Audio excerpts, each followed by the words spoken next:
There are 5 people in the country that control telecommunications, and we got one of them here today. There's 5 people that are determining really how this country treats broadband. Only 5. We got one of them here today. There's 5 people in this country that think about how our kids are getting educated with the internet, with broadband. There's only 5 people in this country that are talking about how we think about receiving our content. We got one of them here today, so we're very honored about it.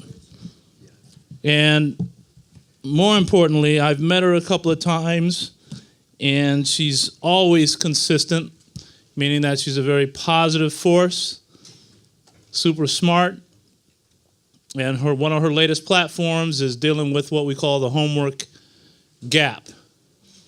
And her and I align closely on that. Silicon Harlem, myself and Bruce, we think about this all of the time. So to have her here in Harlem, and the very first time I met her a few years ago, she said to me, you know, I have some New York in me. And I said, oh, okay, really? So now you're going to have some Harlem in you. And it is a great pleasure and an esteem, gift for me to be able to introduce one of the 5 people that are controlling our country or making decisions in behalf of our families, our businesses, our aspirations, the great and wonderful Jessica Rosenworcel.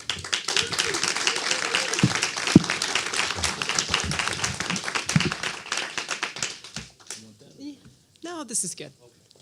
Thank you, Clayton. And thank you also. The traffic wasn't as bad as I thought it was going to be. So right in time performance managed to get here. And it is awesome to be here at Silicon Harlem because it's always good to be back in New York. You see, more years ago than I care to count, I lived about 20 blocks south of here in an apartment that is smaller than I care to remember. But you know, there's something about New York. Whenever you come back, it always feels like home. So thank you for giving me the opportunity. And plus, even on this rainy, dark fall day, you can feel this vitality in this city and this neighborhood and Silicon Harlem, and what you're doing here is such a big part of that. The work you're doing to transform this corner of the city into a technology and innovation hub is terrific, and it's overdue. Because you've seized here on what I see every day at the Federal Communications Commission, and that's this. The future belongs to the connected.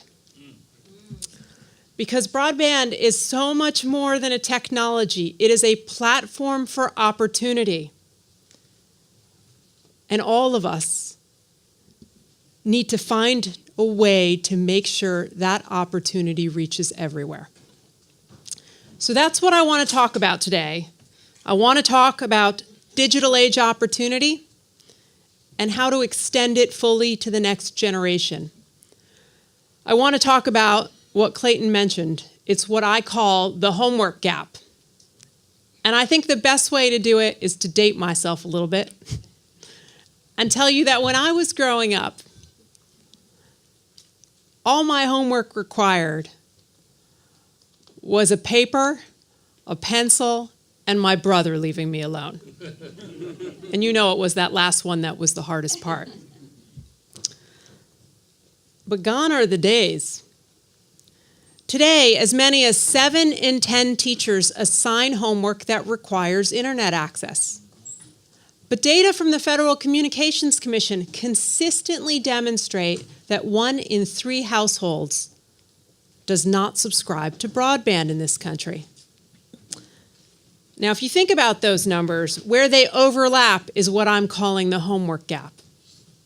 And according to the Pew Research Center, the homework gap is real. We have 29 million households in this country with school-aged children. And 5 million of them have no access to the internet at home. 5 million households with school-aged children, no access to the internet at home. That means if you're a student in a household without broadband today, just getting your homework done is hard. Applying for a scholarship is challenging. And while low-income families are adopting smartphones with internet access at high rates, let me submit to you now as a parent that a phone is just not how you want to research and type a paper, apply for jobs, or further your education. And a recent study by the Pew Research Center found that more than half of teachers in low-income communities say that their students' lack of access to online resources at home presents a major challenge to integrating technology into the classroom. So not only are students who lack access at home struggling to keep up, their lack of access is holding our educational system back. It means too many young people will go through school without developing the skills that are going to give them a fair shot in the digital age.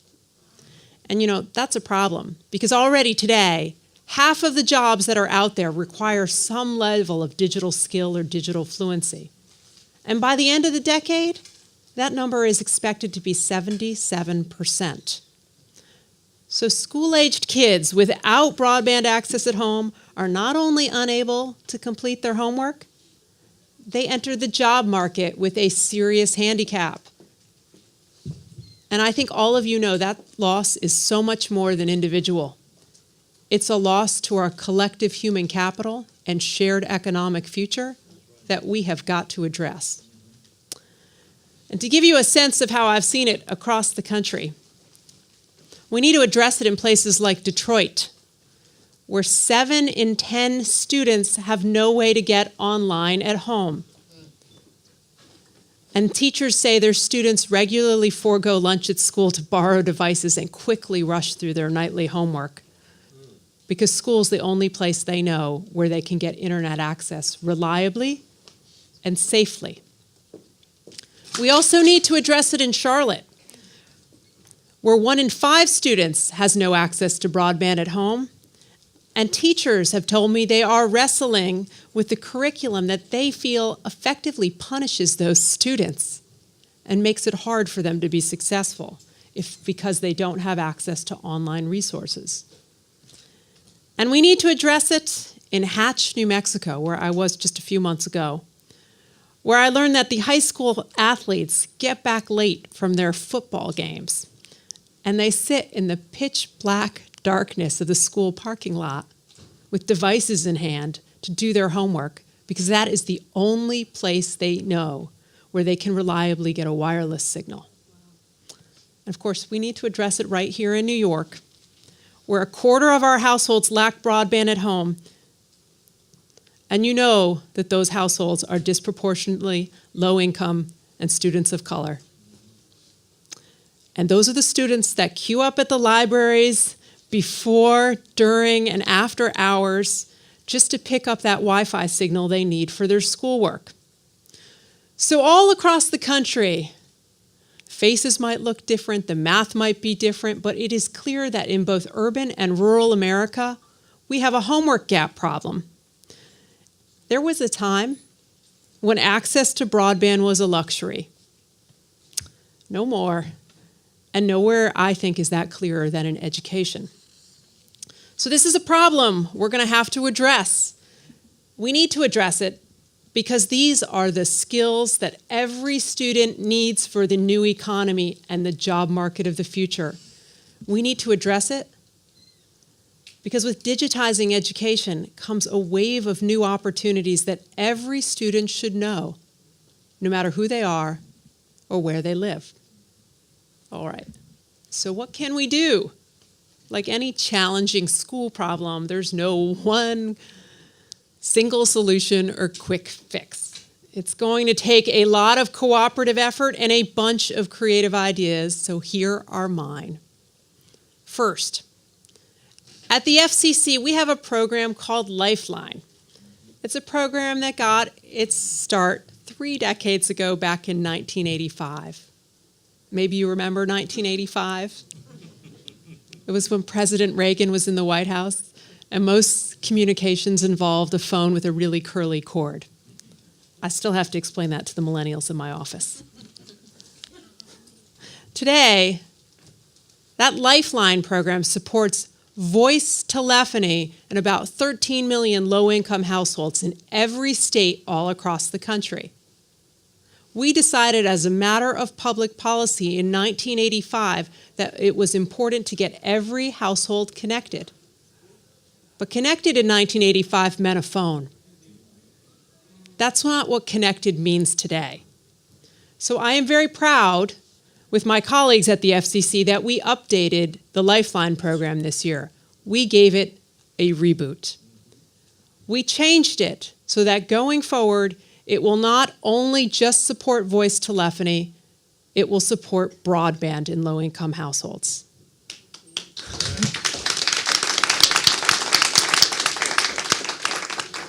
Of course, there's a but. We are still, and this is perverse, in the paperwork reduction process associated with updating this program for the digital age. Yikes is right. But here's my hope. By next year, we will have the Lifeline program fully in place, and we will be able to get more low-income households online, and we will be able to help more of their students do their nightly homework. Second idea, we need more Wi-Fi. Wi-Fi is an essential on-ramp to internet service. It democratizes internet access. And more than half of us who are online today at some point have relied on public Wi-Fi. But for many low-income households, it is their only means of getting online. So having more Wi-Fi in more places will mean more opportunities for students to get their schoolwork done. And New York already knows this. This city is doing cooler things with its old civic infrastructure than just about anywhere else by taking those old payphones that dot the streets here and remaking them into new Wi-Fi hotspots. And this city's becoming a demonstration project for the nation in how we think about infrastructure and its importance in the digital age.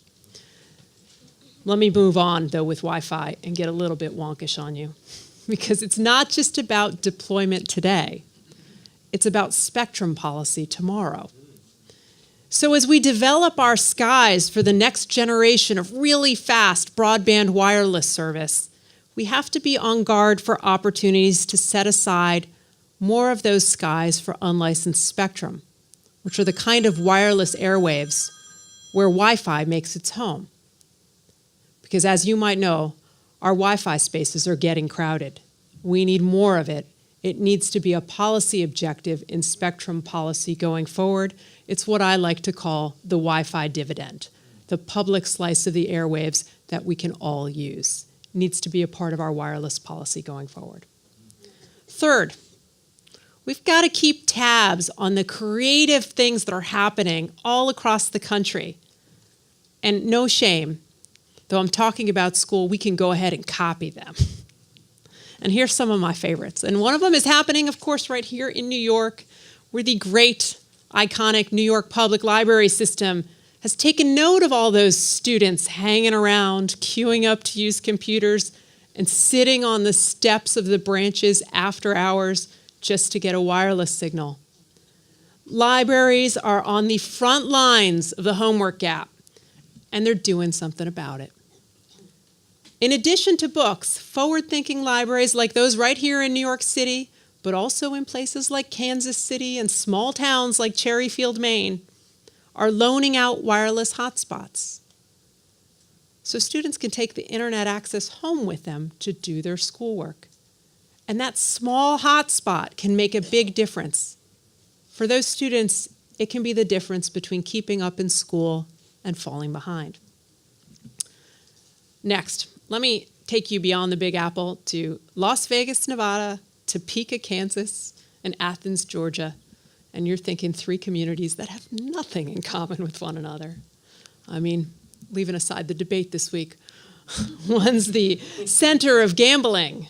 The other one is the heart of the Midwest, and yet a third there is a big university town. But they actually all have something in common. Despite all their differences, they all noticed they had too many students who were struggling to do their homework because they didn't have broadband at home. They saw they had a homework gap problem, and they did something about it. In their own way, these three communities each identified Wi-Fi hotspots, and they developed directories and maps to indicate where students can safely do their homework. Some places are predictable, like municipal buildings. But businesses of all stripes and sizes have pitched in to do their part. In Athens, Georgia, for instance, insurance offices, hotels like Howard Johnson, and stores like Walmart have stepped up to help out because when asked, they thought this was a priority for the community. And those businesses, large and small, that are part of this effort, they all get a colorful decal to put in the window announcing that they are a safe space for homework. So now imagine those decals and stickers multiplying around town. And imagine the statement that makes to students. Every one of those decals says your schoolwork matters and your community supports you. Because that's really what it's all about. We've got to invest in the next generation and provide our communities with the connectivity that are not just going to make them survive, but make them thrive. And now is not a moment too soon, because we're talking about the future. And the future of our country, our economy, and our success is built on a digital and diverse workforce. We all know that science, technology, engineering, and math are the fastest growing fields in the new economy. We also all know that the diversity of our STEM workforce does not mirror the diversity of our population. It's time to fix this and make all of our kids, not just digital consumers, but digital creators. And there are so many things we can do to make this happen, so many of them happening here at Silicon Harlem right now. But a small step, and one we can take right now, is to make it possible for all students to do their homework. Because I think the homework gap is the cruelest part of our new digital divide. But working together, it's within our power to bridge it. Thank you.